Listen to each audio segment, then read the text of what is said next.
कश्मीर के पूर्व अलगाववादी पीपुल्स कॉन्फ्रेंस के नेता सज्जाद लोन की सोमवार को दिल्ली में हुई प्रधानमंत्री नरेंद्र मोदी के साथ मुलाकात ने कश्मीर की सर्द हवाओं में सियासी गर्मी घोल दी है। लोन ने पहले भी दिल्ली आकर कई नेताओं से मुलाकात की है, लेकिन जम्मू कश्मीर में चुनाव के चलते इस बार की उनकी मुलाकात सुर्खियों में है। माना जा रहा है कि दोनों नेताओं के बीच जम्मू कश्मीर के विधानसभा चुनावों के बाद उनके बीजेपी के साथ मिलकर काम करने की संभावनाओं पर चर्चा हुई। हालांकि लोन का कहना है कि पीएम के साथ उनकी मुलाकात में केवल राज्य के विकास पर चर्चा हुई। Great human being, the way he conducted the whole meeting. मालूम नहीं लग रहा था कि हम प्राइम मिनिस्टर से बात कर रहे हैं या बड़े भाई से। और हमने उनसे बताया कि जो कश्मीर में जो भी फ्लड्स आए, इसमें एक holistic approach, long term, short term, medium term चाहिए। और उन्होंने हमें पूरा आश्वासन दिया कि वो पर्सनली जो है इस मैटर को देखकर इंश्योर करेंगे कि जो श्रीनगर की जो ग्लोरी थी वो रिस्टोर हो जाए। उसके अलावा हमने उनसे कहा कि जो स्मार्ट सिटी का कॉन्सेप्ट है, श्रीनगर को उसमें इंक्लूड किया जाए। तो उनका बहुत पॉजिटिव रिस्पांस था, बहुत ज्यादा पॉजिटिव रिस्पांस था उसके बारे में। वैसे मुलाकात के बाद लोन ने पीएम मोदी की जमकर तारीफ की और उनके विजन को खूब सराहा। राजनीतिक सवालों पर लोन ने संकेत दिया कि चुनाव के बाद उनकी पार्टी के सभी विकल्प खुले हैं। उधर सरकार की ओर से भी इस मुलाकात के कोई राजनीतिक मतलब नहीं निकाले जाने की बात कही जा रही है। तो पॉलिटिकल ग्रुप के लोग केंद्र के पास आते हैं।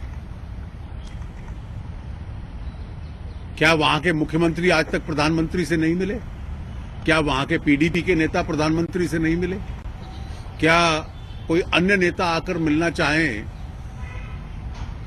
तो राजनीतिक विरोधियों से जिनसे मतभेद है उनसे भी मिलना पड़ता है लोकतंत्र में, और मैं इसमें कोई अर्थ नहीं मानता। पार्टी का साफ कहना है कि बीजेपी जम्मू कश्मीर में अकेले चुनाव लड़ रही है और किसी के साथ किसी भी तरह के कोई गठबंधन का सवाल ही पैदा नहीं होता है। Across the party lines, it's been now virtually accepted by all, one and all, that Shri Narendra Modi is the tallest leader in the country now. His popularity goes beyond the shores of this country, from east to west to north to south, and across the party lines, across the community. So how can you deny him that privilege which he enjoys by virtue of his popularity? But having said that, I also wish to add, I would hasten to add that you should not underestimate the wisdom of the voter of this country. The voter of this country is going to judge us by our performance.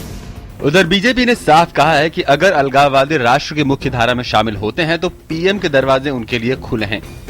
अलगाववाद के जरिए आप पाकिस्तान के प्रधानमंत्री या उसके उच्चायुक्त से मिलते हैं। राष्ट्र की मुख्य धारा में आइए, आपके प्रधानमंत्री के द्वार आपके लिए खुले हुए हैं। कांग्रेस जहां मुलाकात पर सवाल उठा रही है, वहीं नेशनल कॉन्फ्रेंस इस मुलाकात को ज्यादा अहमियत नहीं दे रही है। News that Prime Minister is having talks with separatist groups, and it cannot be confidential anymore. It should come out. There will be absolutely no impact on the ground. I speak on behalf of the party and say that National Conference has never attached any importance to these meetings, overt or covert, and we are least bothered by these meetings. Sajjad loan बड़े कश्मीरी नेता Abdul Ghani loan के बेटे हैं, जिनकी हत्या कर दी गई थी। लोन की पीपुल्स कॉन्फ्रेंस चुनावी राजनीति में सक्रिय है। हालांकि खुद लोन और उनकी पार्टी 2009 और 2014 का चुनाव हार चुके हैं। पीपुल्स कॉन्फ्रेंस इस विधानसभा चुनाव में भी लड़ रही है और अपने प्रभाव क्षेत्र कुपवाड़ा, हंदवाड़ा की कुछ सीटों पर लोन के उम्मीदवार मुकाबले में भी माने जा रहे हैं। News night desk, DD news.